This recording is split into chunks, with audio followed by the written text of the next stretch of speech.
Welcome to our KPC Daily Devotional. We've been reading C.S. Lewis' Screwtape Letters, a series of letters by a middle management devil to his nephew, a junior tempter in the field, who is trying to manage a patient that is a young man who's become a Christian, and they discuss ways to make his Christianity ineffectual and how to try and lure him away from a consciousness of the will and presence of God. In letter 26, Lewis reflects on love and selflessness. God wants us to love what in the King James Bible is called charity. But the devil has substituted in its place the notion of unselfishness. The Bible doesn't actually talk much about unselfishness. You see, instead of keeping our eyes on the other person and simply acting in their best interests,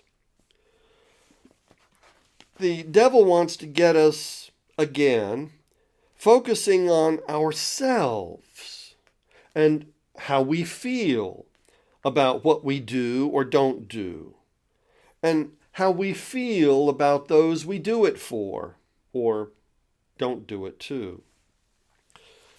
Are we looking at the person and valuing the person, or are we looking at what we feel and do and valuing what we feel and do instead? Women, Lewis recognizes, tend to think that when they are unselfish, it means they take trouble for others, as he says, taking trouble for others. Men, however, think of unselfishness as not giving trouble to others. It's a very different way of approaching it, and as a result, he points out, each sex has come to the conclusion that the other is really quite selfish. The devil's favorite baiting game is when he gets people together and they're all trying so hard to be unselfish that they get into fights over insisting that, oh no, we'll do what you want to do. No, we'll do what you want to do. Oh no, I insist we do what you want to do. And each feels justified and ultimately ill-used when everything comes crashing down. Obviously, the devils think that game is absolutely delightful. That is why Jesus did not teach us to be unselfish, but rather to actively love, because he knew that they were not the same thing. The Screwtape Letters, letter 26. My dear Wormwood, yes, courtship is the time for sowing those seeds which will grow up 10 years later into domestic hatred. The enchantment of unsatisfied desire produces results which the humans can be made to mistake for the results of charity. Avail yourself of the ambiguity in the very word love. Let them think they have solved by love problems they have in fact only waived or postponed under the influence of the enchantment. While it lasts, you have your chance to foment the problems in secret and render them chronic. The grand problem is that of unselfishness. Now note once again the admirable work of our philological arm in substituting the negative unselfishness for the enemy's positive charity. Thanks to this, you can from the very outset teach a man to surrender benefits, not that others may be happy in having them, but that he may be unselfish in foregoing them. That's a great point gained. Another great help where the parties concerned are male and female is the divergence of view about unselfishness which we have built up between the sexes. A woman means by unselfishness chiefly taking trouble for others.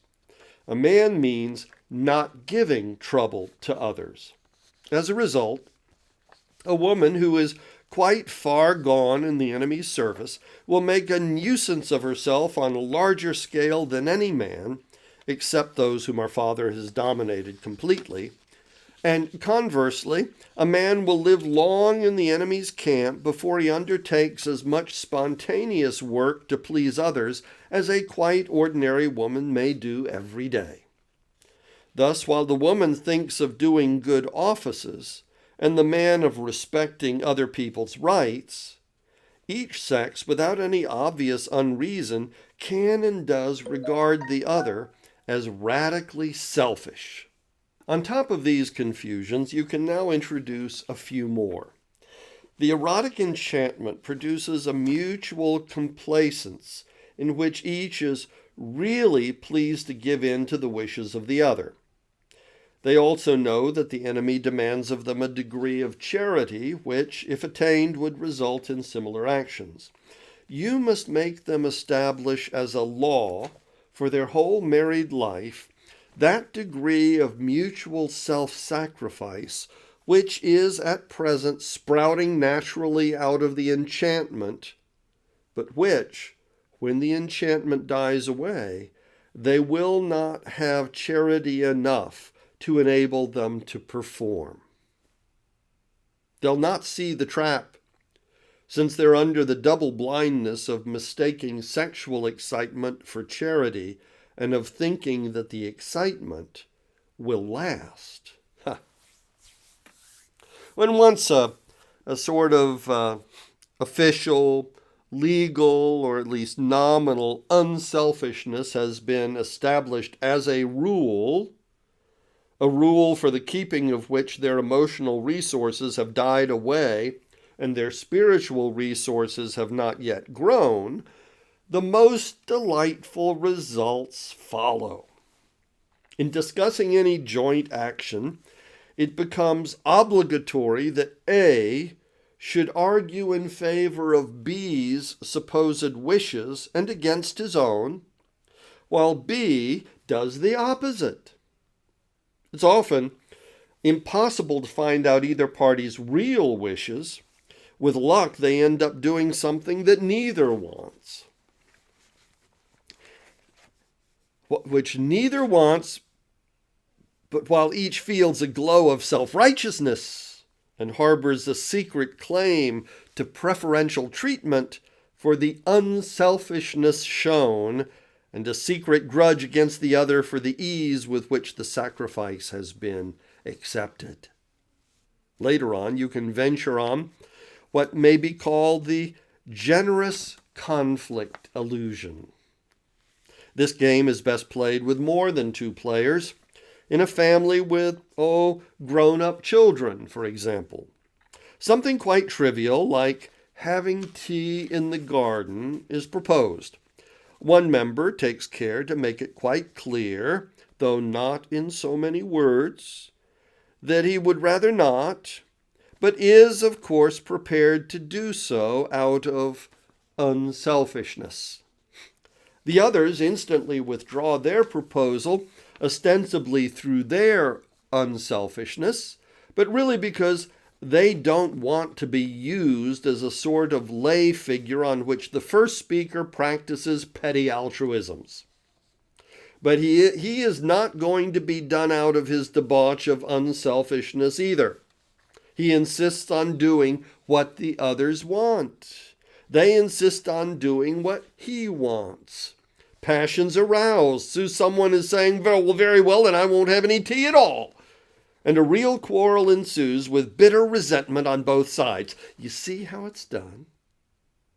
If each side had been frankly contending for its own real wish, they would all have kept within the bounds of reason and courtesy.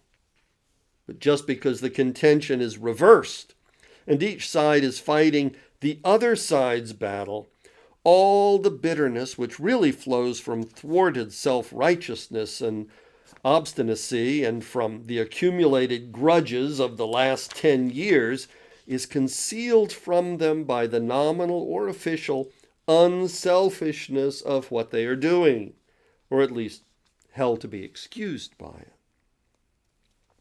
Each side is indeed quite alive to the cheap quality of the adversary's unselfishness and of the false position into which he's trying to force them, but each manages to feel blameless and ill-used with no more dishonesty that comes naturally to a human.